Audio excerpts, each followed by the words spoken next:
there. I just wanted to pop in and give you a couple of quick thoughts about anxiety in the holidays because I'm recording this. It's almost December, and this is a time that's really stressful for a lot of people. And for those of us who maybe have struggled with anxiety, or a lot of women who struggle with depression and low mood symptoms this time of year, it can be a really difficult time of year.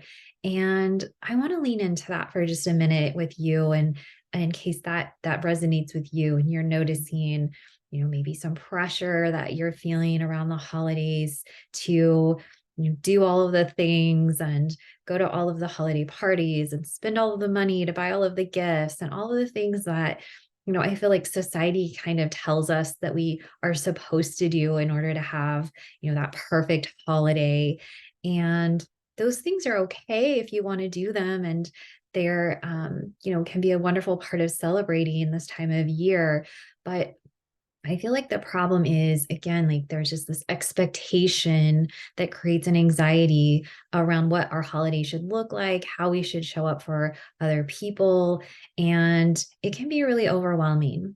A couple of years ago, my mom and I were talking. It was around this time of year, around Christmas. And she had, my kids were young, all the grandkids were younger. And so she was buying some gifts for the kids for Christmas. And she told me that she really was kind of stressed out and felt like maybe the gifts she had bought weren't, good enough, or the kids weren't going to like them. And I remember feeling really sad when I heard her say that, because I knew she had put a lot of thought and love and work into finding the right gifts that she wanted to give to those that she loved. And it was a really thoughtful thing to do. But yet it felt like not enough, right? She didn't feel like she was doing enough. It wasn't going to be good enough. And, the thing was, all of us, her children and grandchildren, of course, it's wonderful to get gifts, but nobody was going to, be angry if they didn't get the right gift, or be upset with her. It was this self-imposed expectation that, she needed to spend this amount of money, or, find this specific gift that was going to be perfect. Otherwise, it was almost like her grandkids' Christmas was going to be ruined if that didn't happen.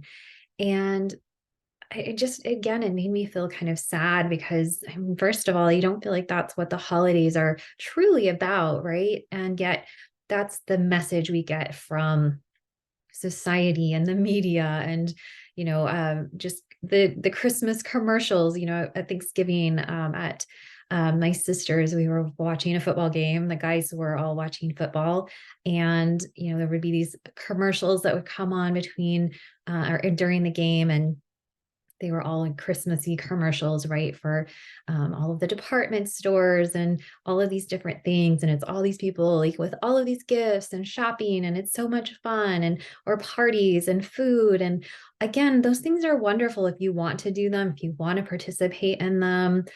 But if we're just doing those things out of an expectation that we have to show up in a certain way for other people or spend a certain amount of money, there's just this message in society that in order to have a good holiday, you need to overspend and overindulge and overcommit. And otherwise, it's not the perfect holiday. And I just want to challenge that as we come into this season. I help women with resetting their nervous system biology, and often that looks at how certain nutrient deficiencies and low neurotransmitter function and different biological factors that are happening in their body are keeping them stuck in a pattern of feeling overwhelmed and anxious, depressed, in that chronic freeze state of the nervous system, which is very low energy. Mental energy is very low.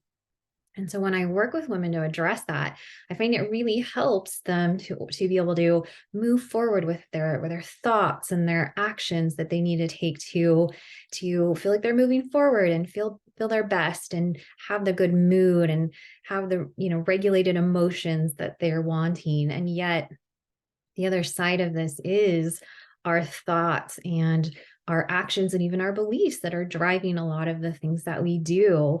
And so, I just want to invite you to explore that as you're coming into this season, which for many of us is a busy holiday season, and noticing the expectations that maybe you have for yourself or other people have for you. Sometimes just spending time with family can be challenging, or just people in general, right? A lot of times we have a lot of Christmas parties and events that we're kind of expected to go to, like maybe work Christmas parties or church parties or whatever that looks like.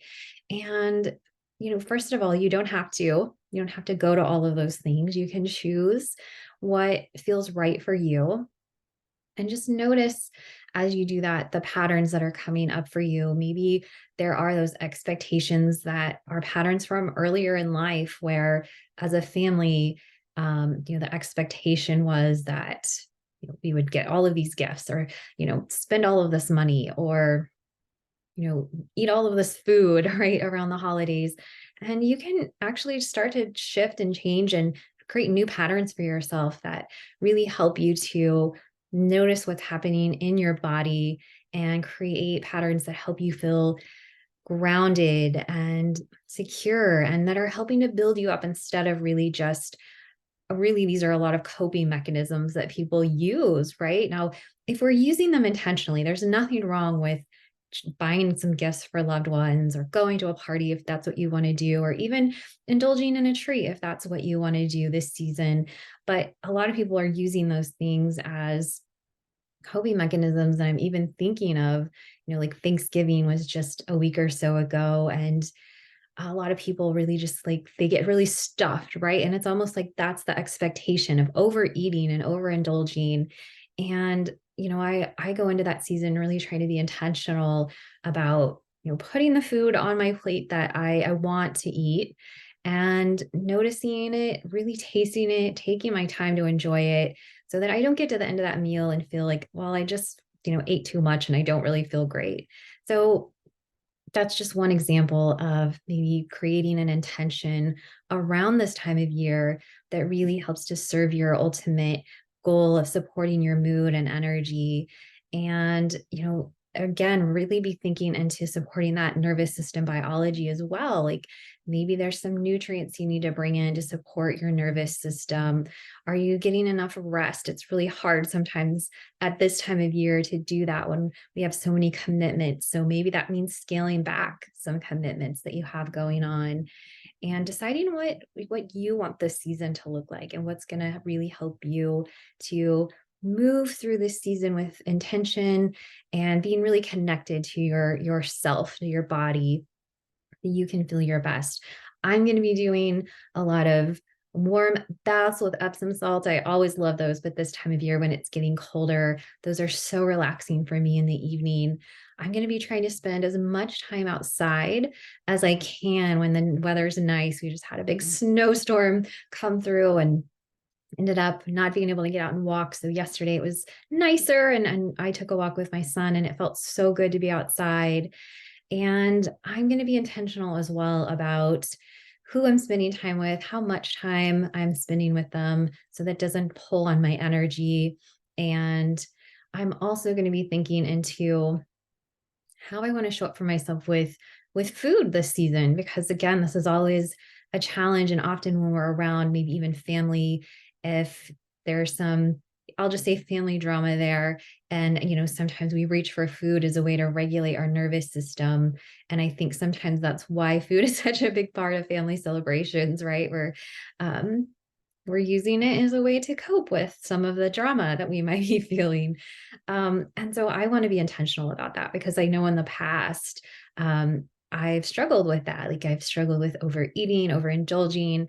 And I love to, like at Thanksgiving, have a piece of pumpkin pie. And yet I want to bring that in intentionally and know I can enjoy that this season. It's the only time of year I really ever get to have that. So, noticing where I want to bring in some support and intention for myself. And I just want to encourage you to do that as you go into this season as well in the next few weeks. If you don't want to spend a lot of money on gifts, is there another thoughtful way you can spend time or make gifts for people? If you really want to be intentional about the food that you're eating, getting enough sleep, getting really nourished, getting some movement in. What does your body and your nervous system need right now in this season to stay grounded? Because a lot of people kind of just check out this time of year, right? Like it's almost the end of the year and they tell themselves, I'll start over in January, right? We all have our New Year's resolutions where we start over. And yet I found that it feels so much better to go into the new year already having a sense of being grounded and not being so dysregulated and so stuffed from overeating and tired from overindulging and overcommitting that I really don't have the energy to focus on starting my new year off right. So just a few little thoughts I wanted to share with you. I hope that you'll consider some of these things and decide how you want to show up for yourself in this next month, this last month of the year, and how you want to show up for others as well. And keep your nervous system regulated. What does your nervous system need? Maybe it needs a little containment or grounding in order to feel that sense of safety and support in your body as you also work on supporting your internal nervous system biology. So, again, I hope that's helpful. And I look forward to sharing some more things with you soon.